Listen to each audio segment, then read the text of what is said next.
Hi, my name's Phil. I like talking about politics, and in this video I'd like to discuss the mess the Conservatives have gotten themselves in regarding the Northern Ireland Protocol, how Boris Johnson thinks he'll be dealing with it, and how the majority of them must be absolutely mad for letting it get to this. But first, if you'd like to be notified of daily news and politics, please subscribe to the channel and click the bell notification icon. So Boris Johnson is in Belfast today. I'm going to assume that he hasn't actually kicked off a civil war again by the time this video has been published. It might be touch and go. According to an article in the Times, Johnson intends to try and persuade the DUP to at least nominate a speaker in order to get the Assembly doing something, even if not forming the executive. Of course, we know what the DUP want. They want the Northern Ireland Protocol to be scrapped. Actually, what they want is for a hard border to return inside Ireland. But even they aren't dim enough to come out and just say it in those terms. So instead, they say they want things that they think will lead to that hard border. And legally speaking, it would. It's just that practically speaking, it can't. Now, before I get onto the politics, let's get onto some cold, hard facts about the situation. Facts, you understand, not opinion. First, if you have two different markets with different standards, you need a standards border between them. And it's not just a matter of international law. I could just say that's a matter of international law, again, fact. But it makes sense. There's no way of maintaining any standards in your market if you cannot control what comes into your market across the border from a different market. That's a fact. Second, the EU need to maintain high standards for their single market. That means they need to manage the risk of goods passing into their market. Now, it is true that the risk assessment itself can be a subjective matter. You can have one person say the risk of something is high and another person saying, well, I don't think it's as high as you think. You know, it can be true that the EU may have calibrated their assessment of risk higher than it needed to be at first. And it has to be said the EU have downgraded their risk assessment. But it is objectively true, a fact, that there needs to be standards controls on goods passing into the single market. Third, the Good Friday Agreement does not allow that standards border to exist inside the island of Ireland. Because under normal circumstances, that's where it would be. It would just be around the UK border with the EU.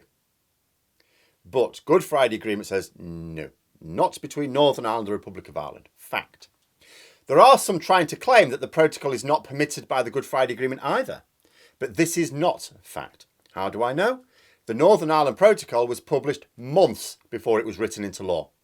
Those who believe it breached the Good Friday Agreement had time to request an urgent judicial review.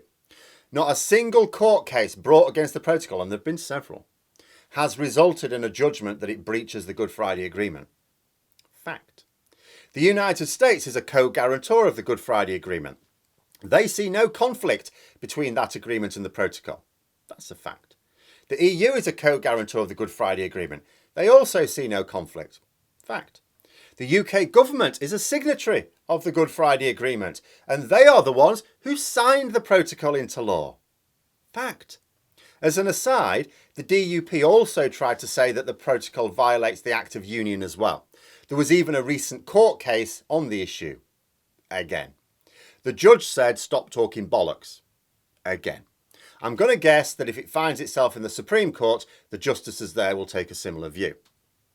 Fourth, there are no checks in place at the Irish Sea border that were not specifically prescribed in the withdrawal agreement.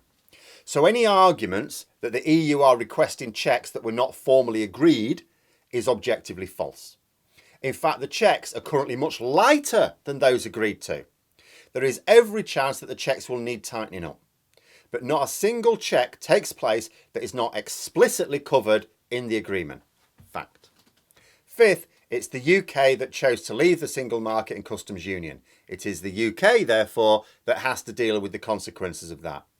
The EU are committing significant resources to helping, including the time of the Deputy Commission President of the EU, but the onus is on the UK to come up with solutions if they suddenly decide that they don't like their oven-ready deal after all.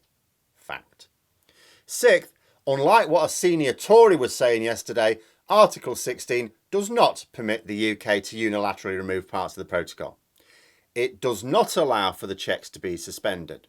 In fact, Article 16 specifically states in 2 lines, and it's not a long article, that any measures taken under Article 16 have to be those that prioritise disturbing the function of the protocol the least.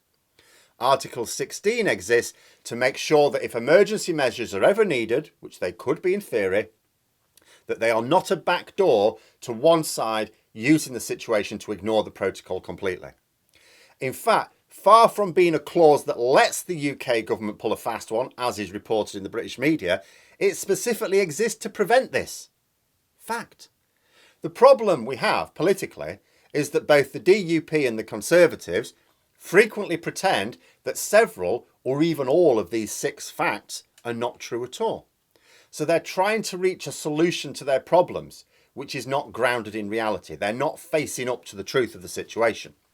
The issue is that no other party is subject to their delusions. The other major parties in Stormont understand the reality. Other mainstream parties in Westminster understand the reality. The EU and the US understands the reality. So this unicorn hunt is a tedious but also dangerous path to be treading. According to this Times article, Johnson aims to win the DUP over with talk of legislation that will allow ministers to override parts of the protocol. A few things to say here. First, the DUP may not believe him. They're a bit thick, sure. You know, they've believed him, been double-crossed, then believed him again, been double-crossed again, and so on. You would think there comes a point where they think, he might not be telling the truth here. Second, this move would be against the wishes of the majority of MLAs in Stormont. It's not a path towards a stable assembly, at all. Quite the reverse. An instability of politics in Northern Ireland is always a particularly bad thing. Third, if Johnson does this, then there will be action from at least the EU and at the very least some serious finger wagging from the US. I do not know when consequences in the form of a trade war would hit, because that's a matter of speculation. Does it hit if the legislation is passed, or does it hit if only the legislation is used? Because the legislation could be passed in theory and ministers don't use it to interfere with the protocol, in which case the EU might go, well, we're warning you, but as things stand, whatever. So that's just a matter of speculation. But the EU have 2 main settings for a trade war with the UK should the time arise. The first is targeted tariffs imposed on politically sensitive UK exports. This is permitted within the terms of the Trade and Cooperation Agreement as well, all perfectly legal. In fact, the EU ratified the Trade and Cooperation Agreement, even though the UK, even back then, were trying to renege on the withdrawal agreement, specifically to give themselves those buttons to press in the future. That's what they said anyway. The second setting is to trigger the complete dissolution of the Trade and Cooperation Agreement. Now, I've gone over the major consequences of that recently. I do not believe that Boris Johnson is prepared to risk that. Unless, of course, it's a choice between that and face losing a confidence vote. Remember, everything Boris Johnson does is all about him. So if it was a choice between that and we're going to remove you from office, then okay, I could see him doing it. Under any other circumstances, I can't. It's also stupid as well. I've discussed in the past how the protocol actually works in the favour of unionists. Yes, they may not like the idea of a trade barrier inside the UK, but for those who campaigned and voted for Brexit, this is the consequence you were always warned about. For those who voted against Brexit, it's unfortunate, but it's also not the end of the world. It's bad for British businesses that export to Northern Ireland. It's not at all bad for Northern Irish businesses in general. It allows Northern Ireland to be uniquely placed to export freely to both the single market and the British market. Nowhere else in Europe gets that benefit. Nowhere else. It would also be lost if Ireland reunified. So the likes of the DUP should be pushing the benefits of the protocol for their trade and really boosting the economic advantages. Because the more they did that, the more Northern Irish businesses relied upon the protocol, the more would be lost as a result of reunification. But it's also stupid on the part of most in the Conservative Party as well. Yeah, they don't care about Northern Ireland. But Tories keep saying no other country has these sorts of borders inside their own territory. Well, there's a couple of things to say about that. First, why did you negotiate them then, you turnips? Second, countries do have internal standards borders. Our friend Michael here pointing out the United States has them. And I thought the Conservative Party were massive fans of the US. How come they seem to know nothing about the country then? But there's no serious reason why the Conservatives should be at such pains to want to dismantle the protocol at all. I've said in the past, yes, it exists as an embarrassing reminder that leaving the single market was a bad idea. Northern Ireland bounced back from the economic hit from COVID, while Britain remains suffering still. The trade data for Northern Ireland compared to Britain is a strong message for rejoining the single market. But it's not necessarily a message that's getting out to the general public. Like, the government keep claiming that we have bounced back. We've got back to pre-COVID levels in terms of our economic growth. We haven't. That's a lie. But they still say it, and a lot of people will believe it. So they could have lied about this as well. It wouldn't create an instant surge to go back to the single market. And that's assuming that they even cared. Most Conservatives didn't really feel the need to leave the single market anyway.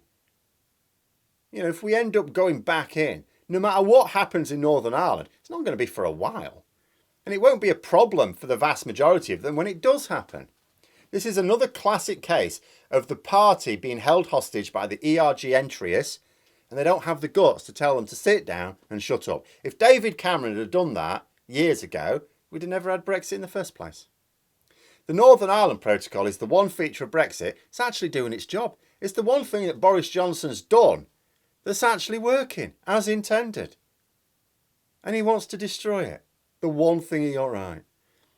You know, he could have swung behind it. The DUP could have swung behind it. If they had, nobody would be complaining about it now. But maybe that's part of the issue in Britain. If people weren't being distracted by the non-event of a largely made-up problem concerning the protocol, they might start asking, how are things going at the GB-EU border then? Because the answer, of course, would be, oh well, not well at all. But those are my thoughts. Let me know yours in the comments below. I hope you found the video interesting. If you did, please click the like button. Maybe even click on the join button if you'd be interested in memberships. And until next time, I'll see you later.